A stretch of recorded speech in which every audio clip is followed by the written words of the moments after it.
Several companies have joined Apple's recent criticism of the pricing structure for internal applications. The most famous company is Epic Games, which decided to bring its fight against Apple to court because it charges 30 of purchases on application for the popular game Fortnite. This is just one of the many critical reviews that Facebook has publicly told about the Apple 30 fee for using the application, but in this case Apple has decided to change its position and give Facebook more space to help companies that are struggling. Apple has suspended Fortnite in the App Store and is investigating other penalties after Epic refused to pay more and instead decided to force its users to pay less for purchases on other platforms. In light of this, Apple's decision to allow paid events on Facebook is an important step and shows that Apple can at least have some flexibility in applying its rules. For example, it may be left to the court to decide whether Apple's fees are anti-competitive, but people who organize paid events on Facebook can now get more revenue from these events through iOS. Last month, Facebook also released a new version of its game application for Facebook, which was to be reviewed in connection with a rating of iOS capabilities from Apple.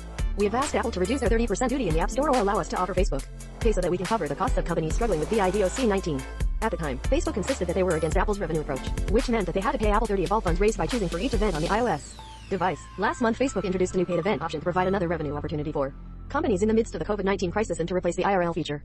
Facebook also faced Apple due to real-time notifications, in which it tried to let users know that it charges 30% of the Apple price.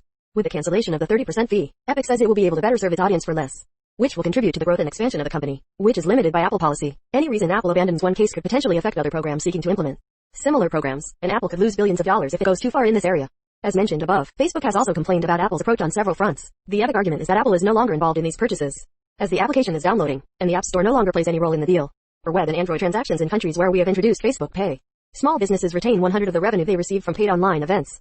Although this is only temporary, Apple has stated that the abolition of the event fee will only apply until December 31st and will not apply to game authors.